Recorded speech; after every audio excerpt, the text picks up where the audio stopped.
21 especialistas desenham para a gente a receita para 2021. Hoje, o nosso papo é sobre infraestrutura e logística, dois temas fundamentais na pauta de desenvolvimento econômico do Estado do Rio de Janeiro. E quem está aqui conosco é o secretário de Transportes do Estado do Rio de Janeiro, o engenheiro Delmo Pinho, que é presidente do Conselho de Logística e Transporte da Associação Comercial e conselheiro de infraestrutura da Firjan. Secretário, o senhor pode fazer um diagnóstico do que se aprofundou em termos de desafios para o Estado do Rio de Janeiro com a pandemia? Bem, o Rio de Janeiro estava já numa situação fiscal muito complexa antes da pandemia, porque ele foi o único estado que celebrou o acordo da dívida, né? E com a pandemia, as coisas no Brasil inteiro ficaram muito mais difíceis. Bom, dentro de um quadro desses, o que tem de interessante é o seguinte: você, dentro da crise, podem surgir grandes oportunidades. E foi aonde nós buscamos trabalhar, nas oportunidades, né? Você, na crise, você tem condição de pensar e ousar de uma maneira que, em situações normais, haveria grande dificuldade. Então, nós elegemos aqui no Rio de Janeiro um elenco de oportunidades. Tá? O Rio de Janeiro, por exemplo, tem o sistema portuário mais interessante do Brasil. Ele é o maior e o mais complexo. E, ao mesmo tempo, é altamente complementar. Bom, o que nós precisamos fazer para essa infraestrutura toda portuária é dar resultados extremamente positivos para a economia e resultados sociais, né? É conseguir aumentar os carregamentos.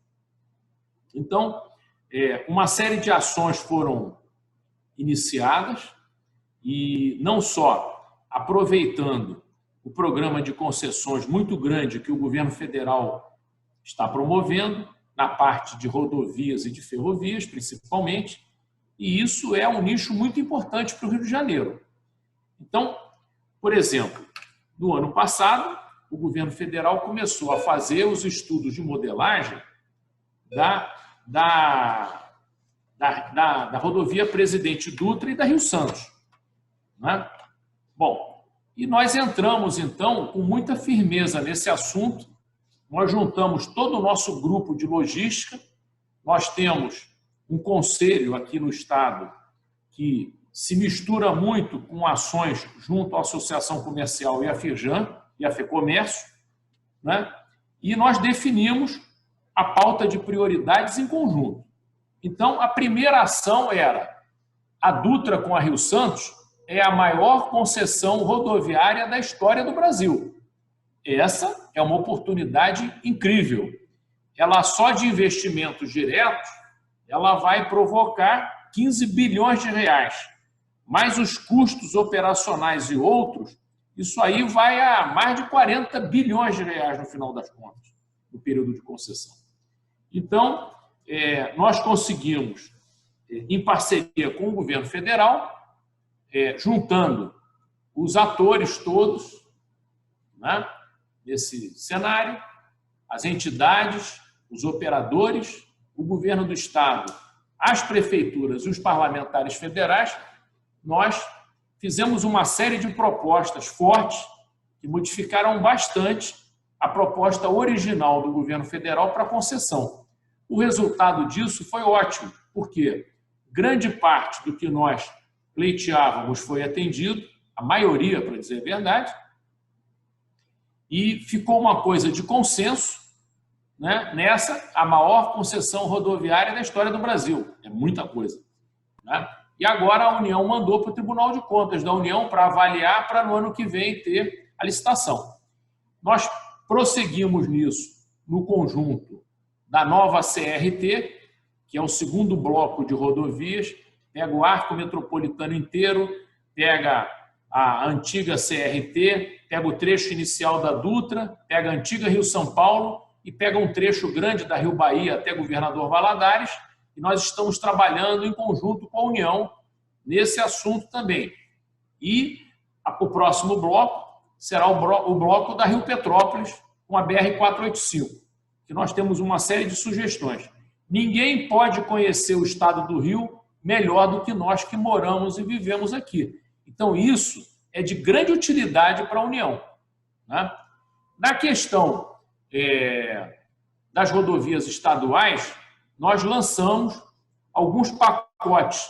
Nós lançamos 2 PMIs que foram concluídas para o bloco de rodovias do Noroeste e um outro que é a rodovia de acesso ao Açu, né? Isso agora, nós já fizemos as audiências públicas, agora nós estamos fazendo mais ou menos o que o governo federal faz, nós vamos trazer o mercado para o mercado nos dizer o que achou, se imagina que tem necessidade de alguns aperfeiçoamentos ou não, para a gente em seguida lançar as concessões. E nós assinamos, há um mês atrás, um pacote grande com o BNDES de modelagem de 3 blocos de rodovias estaduais, são acho que 10 ou 12 rodovias. Então, nessa crise toda que aconteceu em 2020, na pandemia, o Estado do Rio de Janeiro conseguiu avançar numa agenda que dialoga com as concessões, que a gente já estava identificando pelo fórum também nos nossos debates, das oportunidades que esse investimento pode trazer em termos de obras, e, enfim, gerar emprego e renda para poder dar conta, né, dos compromissos que vão ser assumidos pelas novas concessionárias. E o senhor falou também da questão portuária, que é algo importantíssimo na agenda de desenvolvimento do Rio. O senhor pode só mergulhar um pouquinho sobre essa questão dos portos, assim, que tipo de agenda também precisa ser vista e como elas se conectam, né, a rodoviária com a portuária?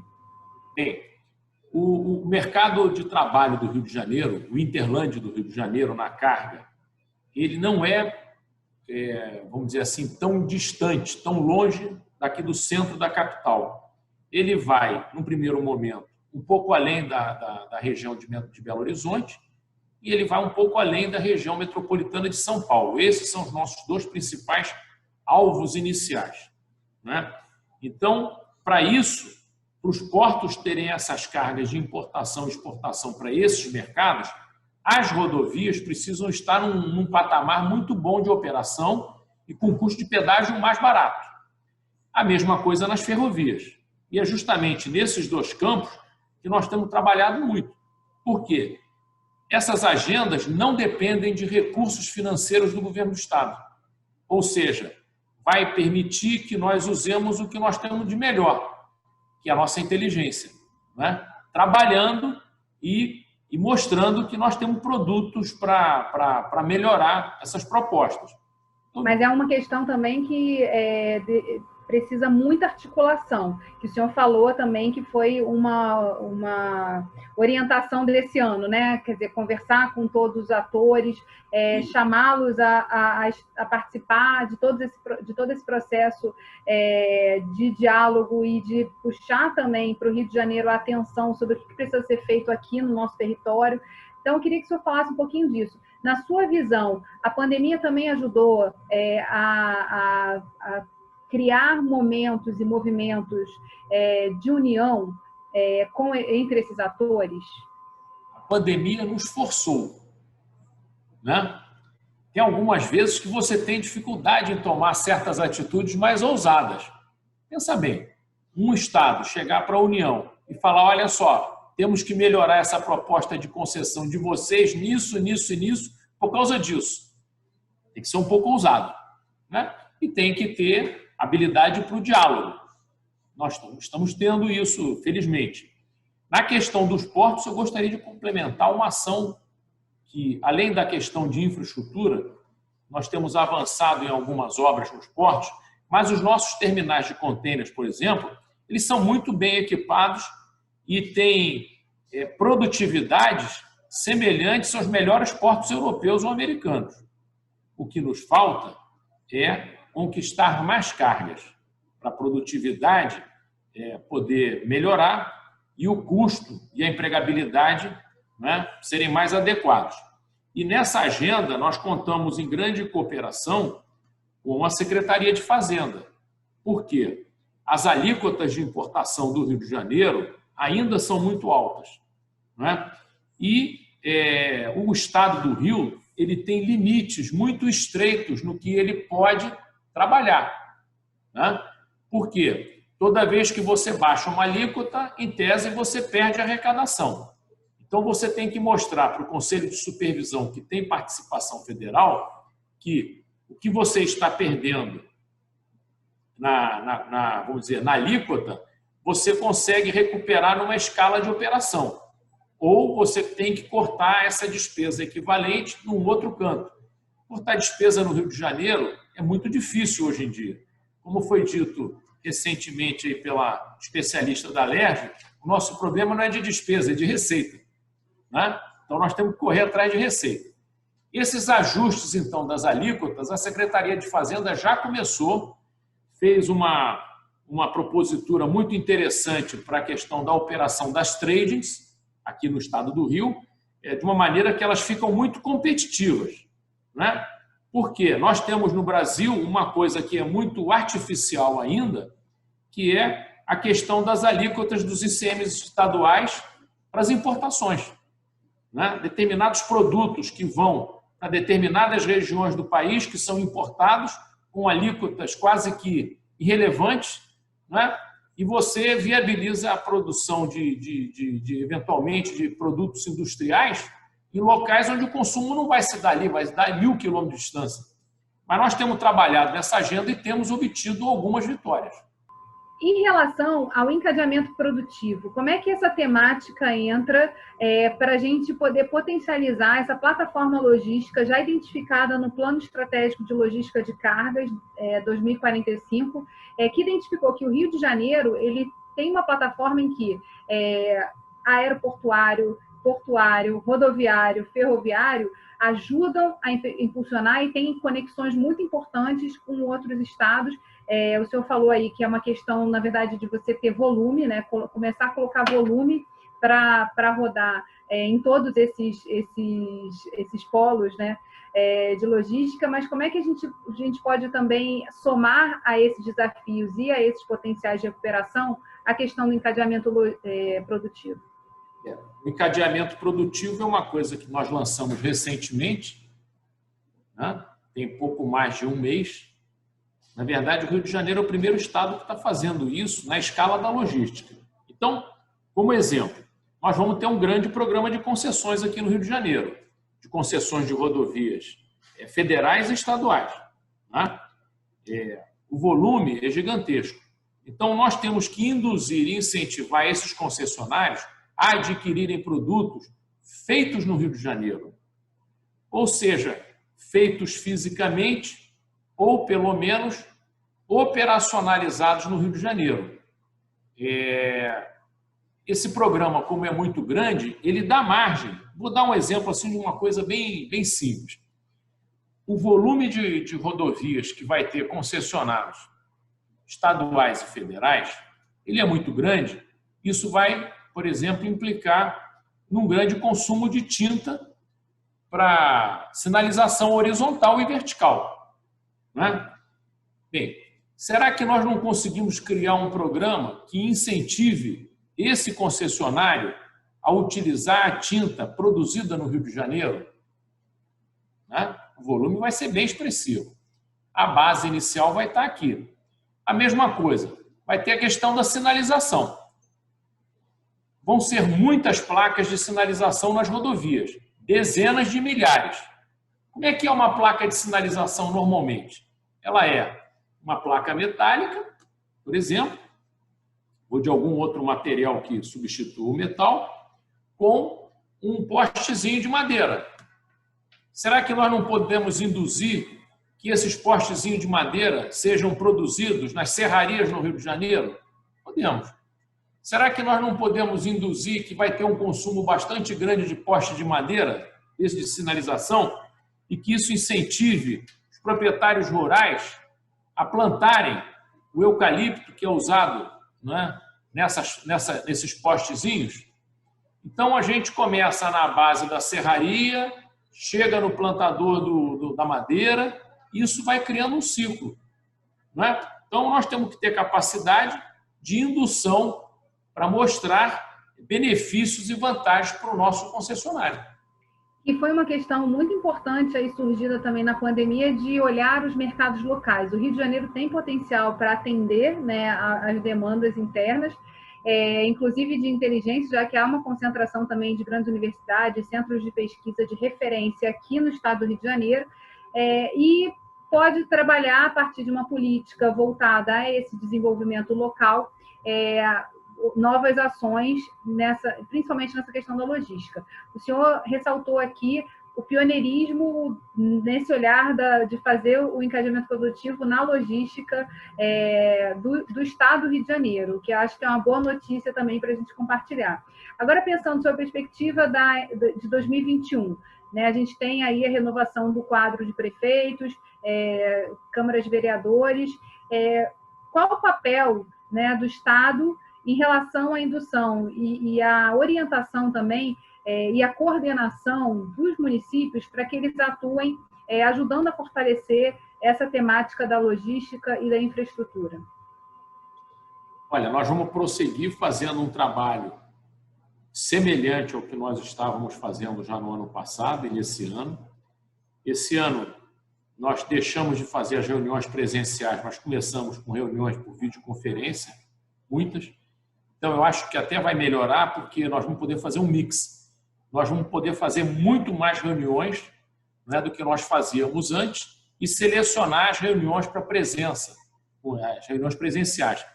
Mas como é que a gente faz, por exemplo? Nós, aqui no sul do estado, começamos um programa junto com o Sebrae Líder, né? Para que é? Esse programa do Sebrae Líder, ele pega uma infinidade de assuntos. Mas, especificamente no assunto da logística, nós conseguimos nos reunir com muita frequência com os prefeitos, com os principais empresários e entidades de classe.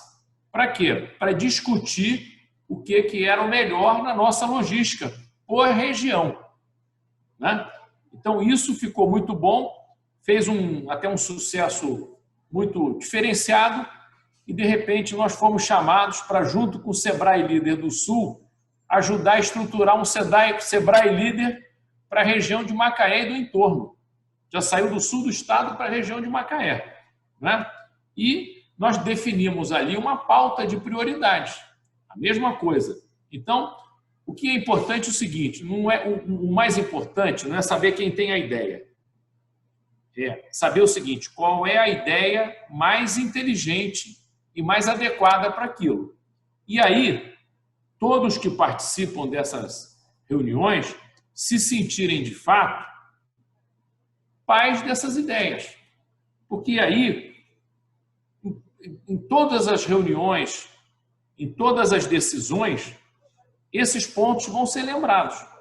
O que importa é isso, é nós termos certeza do que é importante, aonde é que a gente tem que avançar.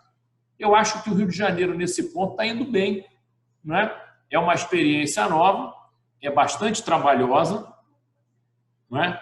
E, às vezes, muito motivadora, porque, às vezes, você começa uma reunião com uma ideia preconcebida e chega alguém mais esclarecido e mostra que era um outro caminho, né? Então, mas isso é muito bom, essa prática do diálogo é muito boa. E nós temos que voltar as nossas ações e as nossas pesquisas, inclusive nos centros tecnológicos, principalmente para as coisas que são importantes para o Rio de Janeiro. Não nos adianta ficar estudando incessantemente soluções para problemas nacionais e nós esquecermos dos nossos problemas locais. Então, é olhar para dentro, olhar todo o potencial, mas achar soluções que possam, por meio do diálogo, ser implantadas, né? E aí, assim, a gente conseguir colher os frutos. Sua visão é bastante otimista. Eu acho que para 2021, o desafio que fica é justamente esse de o Estado, de fato, assumir esse papel de diálogo e de indução desse desenvolvimento a partir de um olhar que é para o que a gente tem de potencial, né? Fazer rodar o que a gente, os ativos que o Rio de Janeiro possui, que são um diferencial comparados aí ao Brasil. Queria só, para finalizar nosso programa, pedir para as suas considerações finais, o senhor falar assim, do que o senhor espera para o próximo ano, né? Que a gente não pode falar ainda exatamente de pós-pandemia, porque depende aí de uma série de outras questões da vacina, chegar, etc., mas a gente também já está num outro momento, né? E que a gente precisa justamente encontrar as bases do que vai ser o desenvolvimento do Estado do Rio de Janeiro. Geise, olha só, a síntese é o seguinte: olhar a floresta e enxergar a árvore. Nós estamos num cenário mundial e nacional, que é essa floresta, e enxergar os casos particulares do Rio de Janeiro. Tá? Então é isso, a gente não pode perder conexão com a parte externa. A nossa meta é uma meta de multiplicar essas nossas experiências, dessas reuniões e discussões, e, ao mesmo tempo, insistir bastante nas conversas com o empresariado, com o governo federal e com as prefeituras. Nós temos que ter união nos projetos. Se o projeto não é capaz de unir todas essas pontas, esse projeto não é forte o suficiente para ser externalizado. Tá? Então, nós temos muito otimismo. E ninguém sabe o que vai ser o ano que vem em termos de Covid, se vem segunda onda, se vem terceira, se vem vacina, se não vem. O fato é o seguinte: se nós não nos mexermos, não vai acontecer nada. Tá? Então, nós vamos insistir nessa ação, e essa própria conversa com você é muito boa, porque é essa mesma sistemática que eu estou falando. Né? Vamos definir as prioridades em conjunto. O que eu diria é o seguinte: projetos muito grandes são muito difíceis de sair, ainda mais num país que tem grandes restrições econômicas. Então, projetos médios e projetos integrados têm grande chance de sair. Na minha visão, para concluir, o nosso momento é de utilizar esse amplo programa de concessões como alavanca. Obrigada, secretário. E você continue com a gente, que amanhã tem mais uma visão, somando aí esse grande espectro de ações que precisam ser tomadas para 2021 e nesse ano que vai ser um ano de muitos desafios para o Estado do Rio de Janeiro. A gente se vê.